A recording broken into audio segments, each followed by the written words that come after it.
Welcome to Pennsylvania in Focus. I'm Kristen Smith.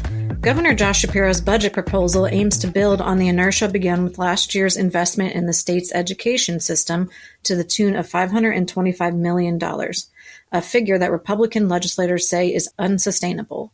The big increase is meant to fill an education adequacy gap that both parties agree exists, and fixing that has been touted as the biggest bipartisan achievement of divided state government. Joining me today is the Center Square's Pennsylvania reporter, Christina Langell.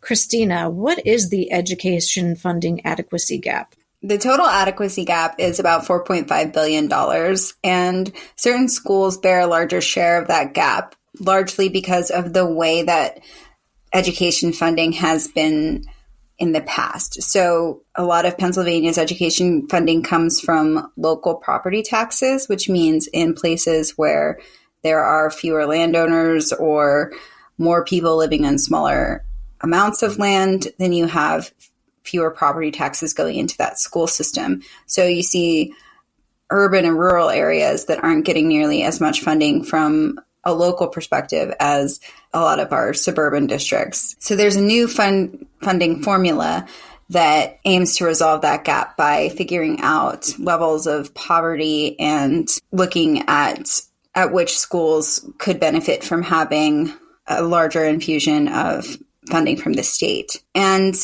this isn't really uncommon. There was an education committee hearing earlier this week, and an attorney from the Education Law Center mentioned that 45 out of 50 states has seen funding lawsuits. So it's not a unique problem, but it is one that has been addressed in court. So the legislature has this mandate to resolve it. So how much money does Shapiro want to spend this year, and on what does he want to spend it?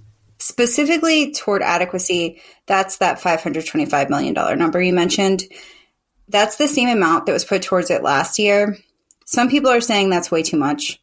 Others say we need to actually be closing the gap faster because it's going to take 7 or 8 years to get to that $4.5 billion total at that rate. People are saying that's too long to ask students to wait to have adequate schooling. Different schools are going to use that money differently. So, they've already started receiving the funds. They've already started using that for their needs. In terms of the rest of the education budget, the governor proposed a $75 million increase to basic education funding, a $40 million increase to special education funding, and a $5.5 million increase for career and technical education. He wants to increase school repair funding by $25 million, so that would be $125 million. A lot of our facilities could use updates. He wants to continue programs that the state currently funds, like universal free breakfast and providing period supplies in schools. Those are pretty small numbers relative to the bigger increases that we've seen. He's also allocated $110 million to the Pennsylvania Commission for Crime and Delinquency for mental health and safety. So those are programs that are geared towards students but aren't necessarily funded through the schools. It's more like these after-school diversionary programs and community-based programs.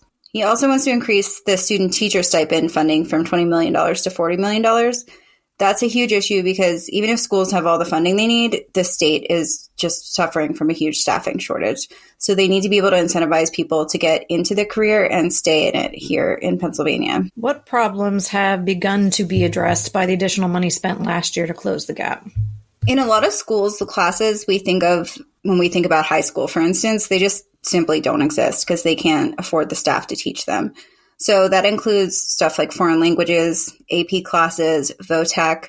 Those might not have felt like optional classes to some of us when we were in high school, but they actually are. Like the minimum classes required to graduate is pretty bare bones.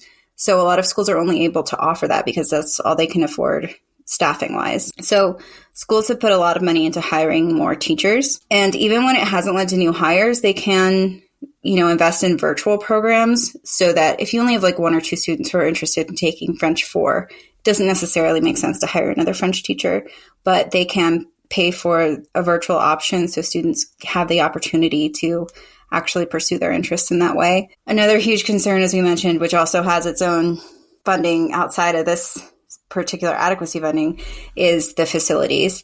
All across the state, you see places that are really out of date. So we've seen people already putting in new HVAC systems.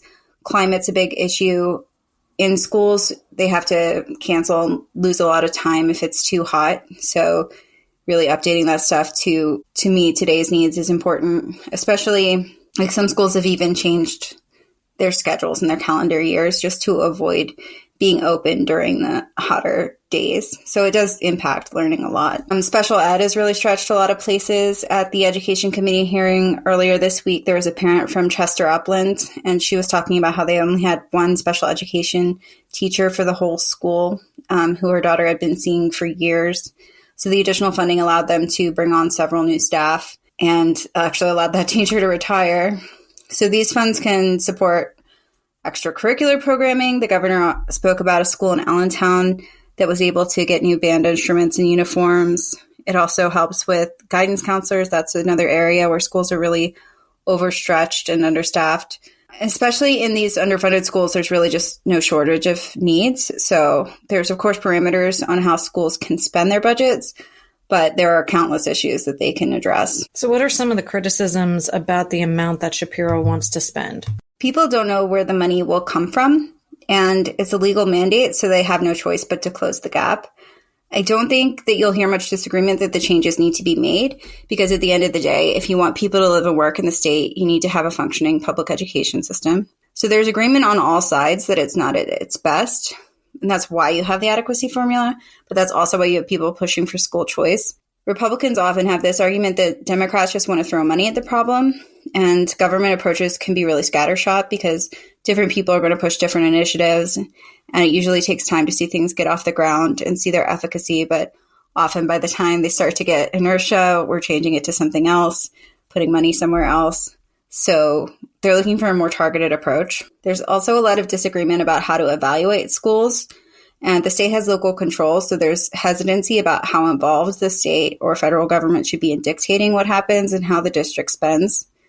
So really what people want to figure out is they want a dedicated funding source to get to that $4.5 billion, and they want to know what metrics they should be looking at to see if it's working. Members of the General Assembly aren't guaranteed a seat as long as it might take to pull a school out of a dissent that's been happening for decades.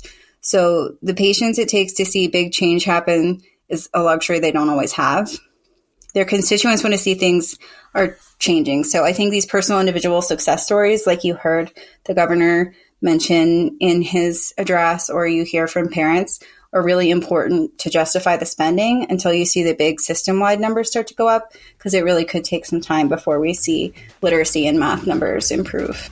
Christina, thanks for joining us today. Listeners can keep up with this story and more at thecentersquare.com.